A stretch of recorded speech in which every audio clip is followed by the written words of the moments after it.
Jóvenes alumnos, muy buenos días. Les saluda el profesor Daniel Núñez Sauni del curso de biología. Jóvenes, el día de hoy estaremos viendo el tema de nutrición.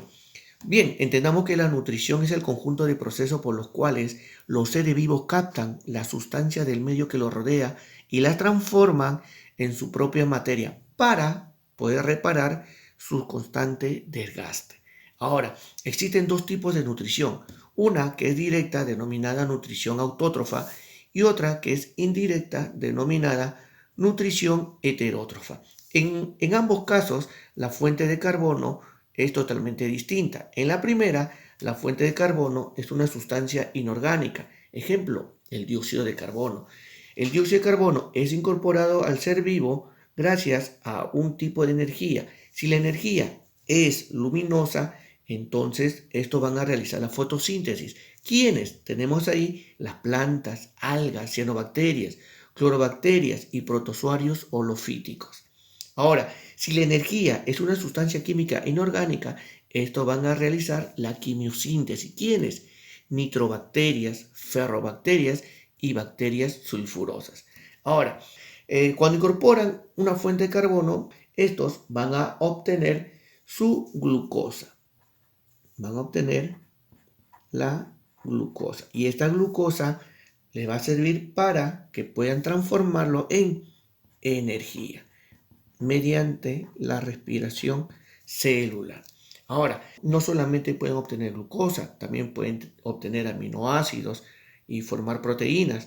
Pueden también formar ácidos grasos y formar sus fosfolípidos. ¿Ves? Entonces, no necesariamente la glucosa, también otras moléculas importantes para que la planta pueda reparar su constante desgaste. Ahora, si hablamos de una nutrición heterótrofa, estos van a tener la fuente de carbono, otro ser vivo, o sea, pueden obtener también glucosa. Esta glucosa es incorporada al ser vivo y mediante un proceso de respiración celular va a tener ¿qué cosa? ATP. ¿Qué es el ATP? Simplemente energía. Energía que necesita la célula para realizar todo su metabolismo. Ahora, nutrición heterótrofa son de dos tipos. Puede ser holozoica o saprófaga. Holozoica, todos los animales, ¿ya? Es decir, los alimentos se degradan dentro del cuerpo. En cambio, en los seres saprófagos, como hongos y bacterias que consumen materia muerta en putrefacción, ellos degradan los alimentos fuera del cuerpo, absorben sustancias nutritivas directamente a través de la membrana celular. Eso se denomina nutrición saprobiótica. ¿Ya jóvenes?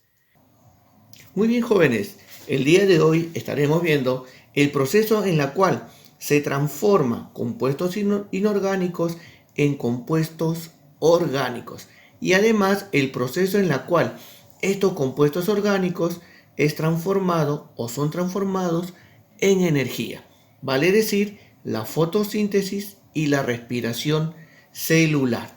Entonces chicos, veamos primero el proceso de la fotosíntesis.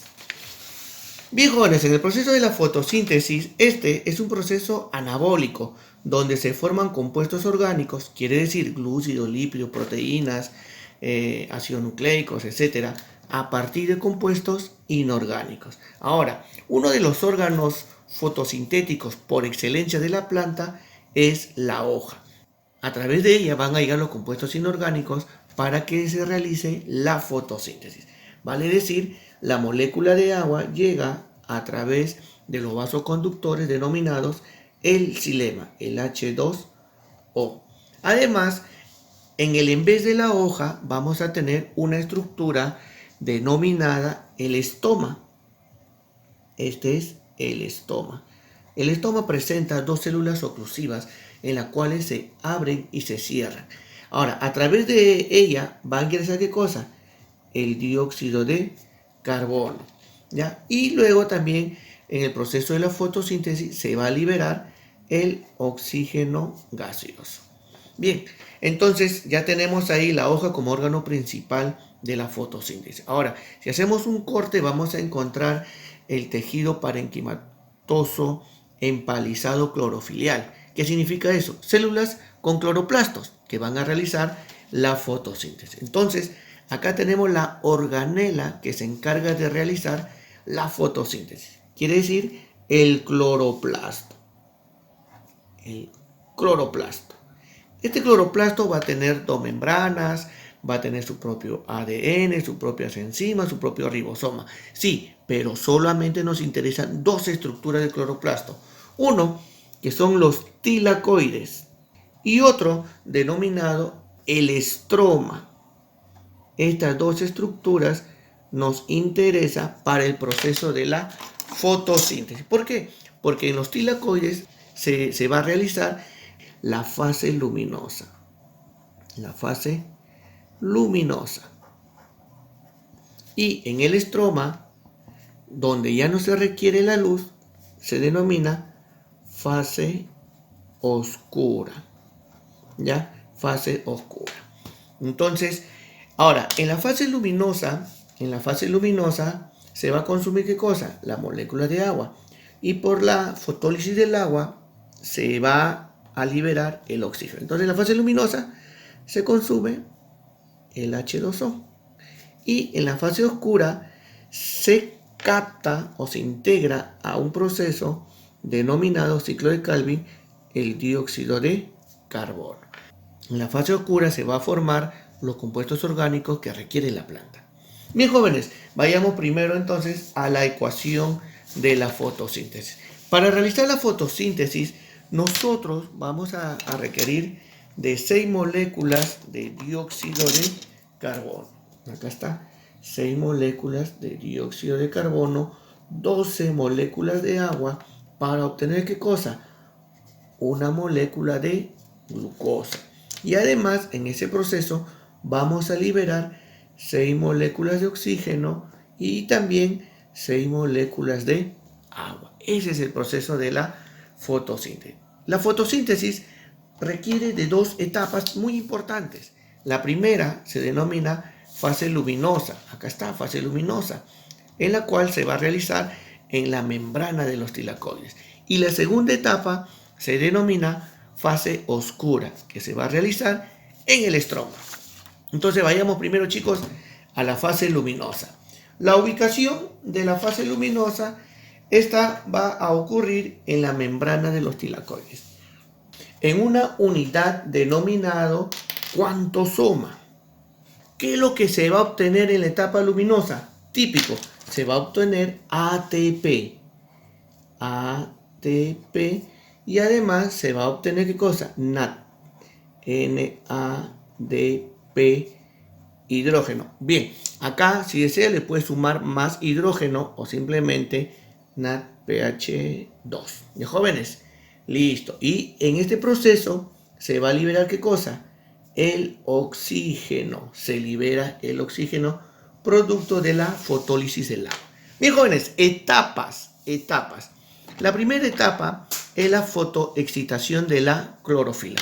Jóvenes, acá tenemos un cuantosoma. Este es un cuantosoma, que viene a ser la unidad para realizar la fotosíntesis. Este cuantosoma está formado ¿de qué? De dos fotosistemas. Fotosistema 2 y fotosistema 1. El orden se debe a que primero se descubre el fotosistema 1 y luego se descubre el fotosistema 2.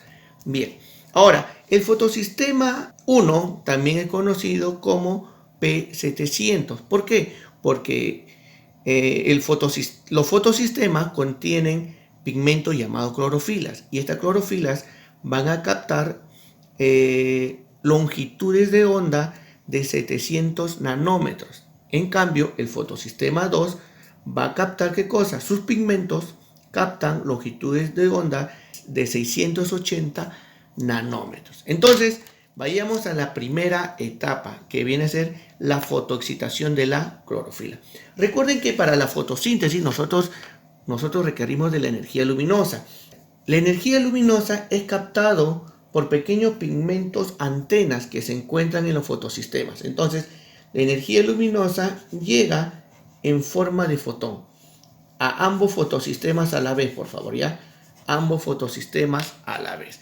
Entonces, cuando ocurre que la energía luminosa en forma de fotón llega a los fotosistemas, entonces los fotosistemas se excitan y hace que la clorofila, que tiene como átomo central al magnesio, pierda 2 electrones, ¿ya? Y estos 2 electrones son transportados a una cadena transportadora de electrones. Saltan 2 electrones, ahí está, saltan 2 electrones a la ferrodoxina, por ejemplo.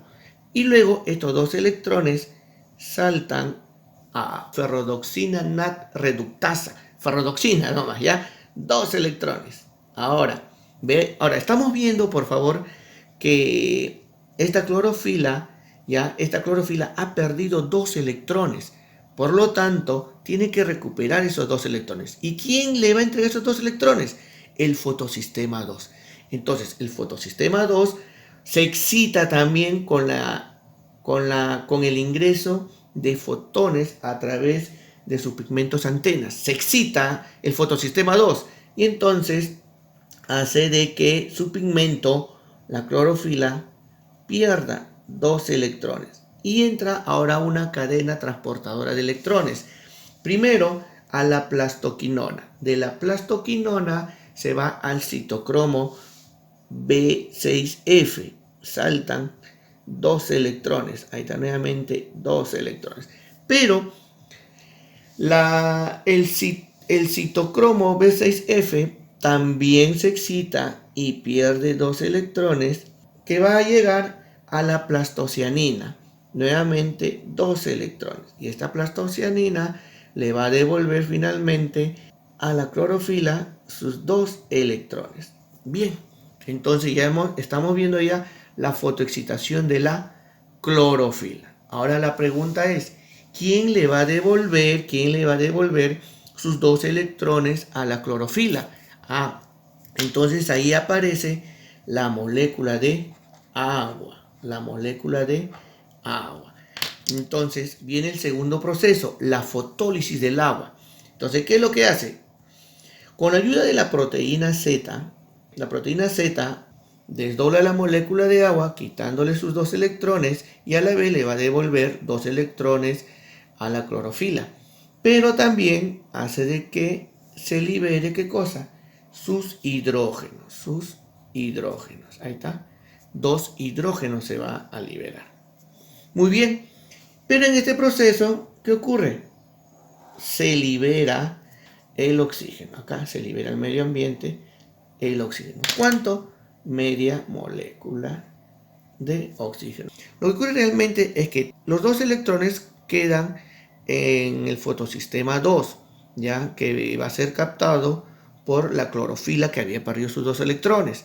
Pero el hidrógeno es llevado al estroma realmente. Como que hay un transporte de electrones, va a crear una gradiente. Por lo tanto, los hidrógenos que se encuentran en el estroma van a pasar a través del citocromo. Otro color. Van a pasar a través del citocromo estos hidrógenos y van a llegar ¿a dónde? Van a introducirse al espacio intratilacoidal. Y ahora, estos hidrógenos que estaban en el estroma y ahora que están en el espacio intratilacoidal van a ser transportados a una enzima denominado ATP sintetasa. Esta es la enzima ATP sintetasa. A través de la ATP sintetasa fluyen acá estos 2 hidrógenos. Son liberados. Ahí está. Entonces, cuando se liberan estos hidrógenos hacia los estromas, aparece el ADP, el adenosín difosfato. ¿Y qué va a formar? El ADP. Acá, el ADP, adenosín difosfato. Se va a unir a un fósforo inorgánico y va a formar ¿qué cosa? El ATP. Entonces, ya estamos viendo ya la fosforilación del ADP. Ya tenemos el ATP. Ahora nos falta obtener el NADPH. ¿Ya? Ahora, veamos acá. Acá ya tenemos el hidrógeno que está en el estroma. Ya. Ahora veamos de nuevo el fotosistema 1. Ya en el fotosistema 1 hay un transporte de electrones. ¿Sí o no? Correcto. En ese transporte de electrones aparece el NAD. NAD. Entonces se junta con estos hidrógenos y mira, ¿qué vamos a obtener finalmente? Obtenemos el NADPH2 y ya estamos hablando de la fotorreducción. Acá está. Entonces ya hemos obtenido el ATP y el NAD. Es decir, el NADP se reduce hasta NADPH2, ¿ya? Bueno, también es válido ponerle H más H, no hay problema. Y el ADP ya se fosforiliza y se transforma en ATP. Eso es lo correcto. ¿Ya, chicos? En el proceso de la fosforilación, ya vamos a tener de dos tipos, el acíclico y el cíclico. Mira acá, si te das cuenta, jóvenes, acá los electrones fluyen y son liberados al NAD, ¿sí o no? Eso se denomina fosforilación acíclica. Para la fosforilación acíclica sí está actuando el agua. Entonces acá ponemos acá con agua, con participación del H2O. Y una fosforilación cíclica es cuando no participa el fotosistema 2. Por lo tanto, sin agua, sin la presencia de agua, sin H2O. Ahora, ¿quiénes participan en la fosforilación acíclica?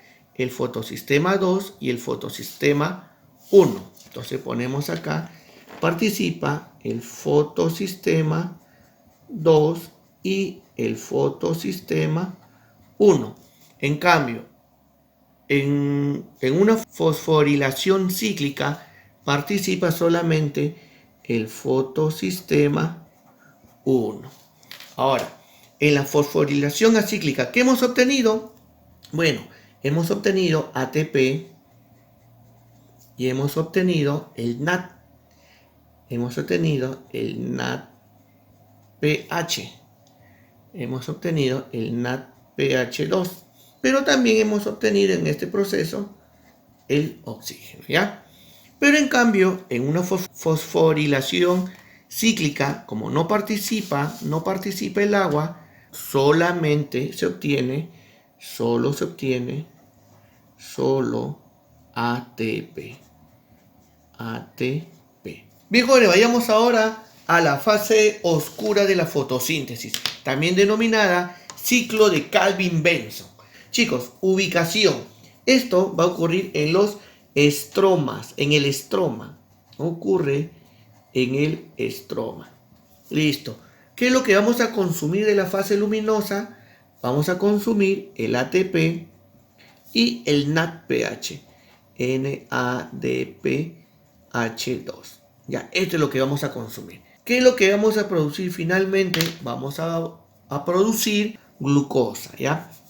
Las etapas de la fase oscura. Tenemos la carboxilación, ¿ya? En la cual va a ocurrir la fijación del dióxido de carbono. Empieza con la activación de la ribosa 5-fosfato y la fijación del dióxido de carbono. Chicos, acá, primero, para captar el dióxido de carbono, nosotros necesitamos una ribosa 1,5-bifosfato. Esta ribosa es una molécula de 5 carbonos, pero necesita 2 fósforos. Y entonces, acá tenemos a la ribosa 5-fosfato. ¿Qué significa? Que en el carbono 5 se encuentra el fósforo. Y nosotros queremos que sea 1,5-bifosfato. Tenemos que activarlo. ¿Cómo se activa eso? Aparece, ¿qué cosa? Una molécula de ATP. ¿Dónde está otro plumón? Listo. Ahora aparece una molécula de ATP, adenosín trifosfato, de 3 fósforos. Llega a la ribosa 5-fosfato y le deja un fósforo. Si le deja un fósforo, ahora ya no tiene 3 fósforos, ahora va a tener 2 y se transforma como adenosín difosfato. Este adenosín difosfato va a regresar a la fase luminosa porque ahí se requiere ADP. Bien, jóvenes, Una vez que ya hemos activado la ribulosa 1,5 bifosfato, ahora sí podemos captar o fijar el dióxido de carbono. Ahora sí viene la molécula del dióxido de carbono. El CO2 es fijado a la ribulosa 1,5 bifosfato mediante una enzima. Mediante la enzima denominado rubisco. Ahí está, enzima rubisco, que fija al dióxido de carbono. Entonces ponemos acá, fija el CO2, ¿a quién? A la ribulosa. A la ribulosa 1,5 bifosfato. Y jóvenes, bien. Entonces mira, tenemos acá la ribulosa 1,5 bifosfato es una molécula de 5 carbonos. Si fijamos un carbono, 5 más 1, 6, correcto, se va a formar una hexosa. Esta hexosa es totalmente inestable. Por lo tanto, a ella se va a fijar una molécula de agua. Y luego, esta hexosa se desdobla en dos moléculas, cada una de 3 carbonos. Se está formando ahora el 3-fosfoglicerato. Vamos al paso número 2, a la reducción del 1,3 bifosfoglicerato. Para que el proceso sea efectivo, tiene que tener 2 fósforos. Entonces, ¿quién aparece? Aparece nuevamente un ATP. Deja su fósforo y sale como ADP. Este ADP, adenosindifosfato, se va a la fase luminosa. Bien, entonces, ahora este fosfoglicerato ya no va a tener un fósforo, ahora va a tener 2 fósforos. Se va a denominar 1,3 bifosfoglicerato. Para que llegue acá, que la molécula precursora, se le denomina molécula precursora al 3-fosfogliceraldehído, entonces tenemos que hidrogenarlo. ¿Y quién nos va a ayudar a poner hidrógenos? Justamente el NADPH. Acá está. El NADPH2. Ya jóvenes. Y deja sus hidrógenos y se transforma en NADP. Ya, recuerda que el NADP regresa a la fase luminosa. Entonces ya, y en este proceso también se va a perder, se libera un fósforo inorgánico, quedando finalmente fosfogliceraldehído o PGAL. Bien jóvenes, hasta acá estamos bien. Para que se forme la glucosa, nosotros queremos acá formar glucosa, se requiere 6 vueltas. 6 vueltas para formar ¿qué cosa? Una glucosa. Entonces, ¿qué es lo que vamos a hacer ahora? A todo lo vamos a multiplicar por 6. Ahora acá, jóvenes, como se había formado dos moléculas, cada uno de 3 carbonos, entonces vamos a tener ¿cuánto? Sería 12 por 12 acá. Y acá también, finalmente, porque acá son 2 moléculas, cada uno de 3 carbonos, sería por 12. Y acá también, como tiene 3 carbonos, el fosfogliceraldehído, este también por 12. Para que se forme la glucosa, de los 12 fosfogliceraldehídos, solamente 2 fosfogliceraldehídos se requiere para formar ¿qué cosa? Primero se va a formar una fructosa y por un proceso de isomerización se forma una glucosa. Y de la glucosa ya podemos formar, la glucosa es un monosacárido, de ella podemos formar polisacáridos como almidón y celulosa. Listo. Nosotros hemos usado 2 fosfogliceraldehídos para la formación de la glucosa. Por lo tanto, eran 12 menos 2, 10. Y esos 10 fosfogliceraldehídos van acá. para formar la ribulosa, y estamos ya en la regeneración de la ribulosa. La regeneración de la ribulosa, ¿con cuántos? Con 10 fosfogliceraldehídos. Ahora, para hacer un balanceo exacto, chicos, de la cantidad de moléculas, podemos decir que acá se consumieron 6 ATPs y se formaron 6 ADPs. Acá también se consumieron 6 moléculas de dióxido de carbono y acá 6 moléculas de agua y acá va a ser 12 ATPs y se forma 12 ADPs. Y acá también, como era por 12. Ahora sí, todo está balanceado. Entonces, ¿qué podemos decir acá? A ver, ¿cuántos? Bueno, una pregunta rebuscada podría ser, a ver chicos, ¿cuántas moléculas de ATP se requieren para formar una glucosa? 6 más 12, 18 moléculas de ATP. Y lo podemos poner acá. Aunque nunca nos han preguntado, pero por ahí pues. ¿Y cuántos NADPH se consumen? 12. Y jóvenes. Bien, entonces chicos, esto sería la fase oscura de la fotosíntesis. Bien chicos, eso sería la fase oscura de la fotosíntesis.